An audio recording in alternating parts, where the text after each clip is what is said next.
ठीक है। और मैं एक बहुत ही रेस्पेक्टेड फैमिली से बिलोंग करती हूँ। मेरे दादा श्री गोपाल दास व्यास और मेरे नाना श्री भोजराज जी पुरोहित।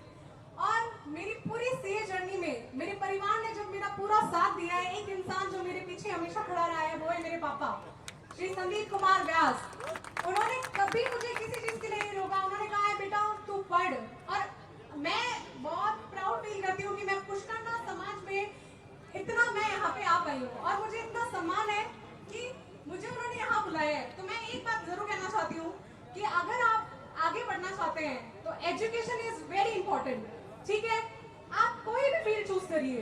अगर आप कभी भी चूज करते हैं कि मैं हार मानना चाहता हूँ क्योंकि पढ़ाई बहुत हार्ड है, आप अपने समाज को तभी आगे बढ़ा सकते हैं जब आप एक पढ़ के आप आगे पहुंचना चाहते हैं। आपको कोई आगे नहीं बढ़ाएगा अगर आप खुद पढ़ेंगे नहीं।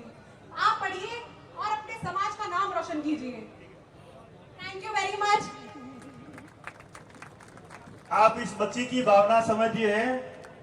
मैं पूरे सदन के सामने एक प्रस्ताव और रखता हूं रामकिशन जी कि पुष्करना समाज में कुरीति कोई हटा सकती है तो वो मात्र शक्ति हटा सकती है, पुरुष में क्षमता नहीं है। ये कोरोना काल में हमने इस दौर को देखा है। भगवान परशुराम महादेव को नमन करती हूँ।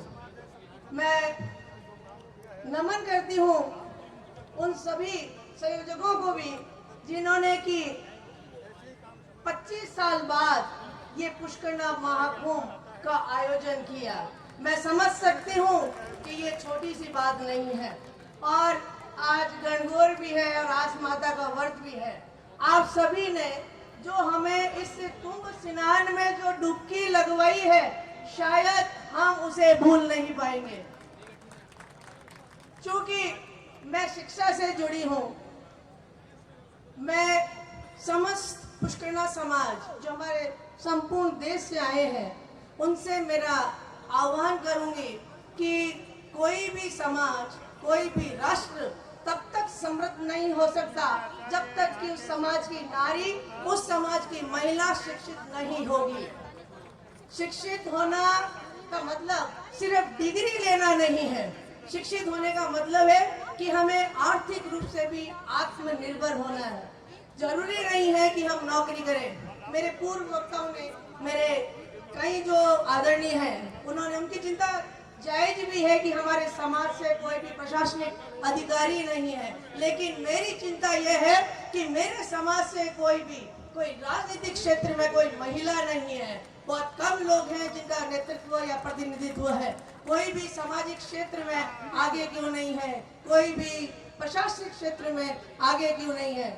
मुझे आशा ही नहीं पुनसा, क्योंकि मैं हमेशा युवाओं के बीच में रहती हूँ और सारे मैं और शायद राजेंद्र जी पुरोहित ने मिलकर इस समाज के 2 दर्जन से अधिक पीएचडी स्टूडेंट दिए होंगे जो आज विभिन्न क्षेत्रों में अपना नाम आगे कर रहे हैं और उनके पढ़ाए हुए बच्चे लेक्चरर लग गए। हम विश्व पितामह की श्रेणी में आ चुके हैं, लेकिन मैंने ये बच्चियां भी देखी हैं जिनमें की बहुत करंट है। क्यों कहते हैं कि बिजली जब चमकती है तो आसमान को बदल देती है, आंधियां जब चमकती हैं तो दिन और रात को बदल देती है, और नारी जब बदलती है, जागृत होती है तो समाज को बदल देती है।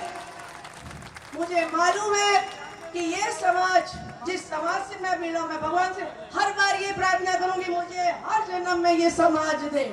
मैं पुष्करना समाज में पैदा हूँ क्योंकि मालूम है मुझे इस समाज की नारी अगर चाहे तो बहुत कुछ कर सकती है। जज्बे की जरूरत है। मेरे सीने में चाहे हो, आप तुम्हारे सीने में, पर ये मंजर बदलना चाहिए। मुझे अब कभी भी जब ये पुष्करना महाकुंभ हो, ये तमाम सीटें, ये सारी जितनी भी कुर्सियां हैं, मेरे अधिकारियों से, राजनीतिज्ञों से, प्रशासनिक अधिकारियों से, महिलाओं से, नारियों से भरी होनी चाहिए। मैं इस मंच से सारे तमाम पुष्करना समाज को नमन करती हूँ, नमस्कार करती हूँ। जय हिंद। और मारवाड़ी महिलाएं जो उनके युवा काल में 1-2 गड़े मीठे पानी के लिए कहां 1 घंटे खुले पैरों से जाकर अपने घर परिवार का पोषण करती थी, वहां से तो आज मेरी बहनें, महिलाएं और स्वयं मैं भी काफी आगे आ चुके हैं। उनके संघर्ष के फलस्वरूप जिन्होंने गर्मियों में खुले पैर ये संघर्ष किया था, उसके बदले हम आज एसी के कमरों में, एसी की गाड़ियों में, एसी के कमरों में बैठे हैं। तो कुछ हमारा भी ऋण होता है इस समाज के लिए, कम से कम अपने माता पिता के लिए ही, क्योंकि जो महेश जी व्यास ने इतना बड़ा प्रयास किया है, भगीरथ प्रयास करूंगी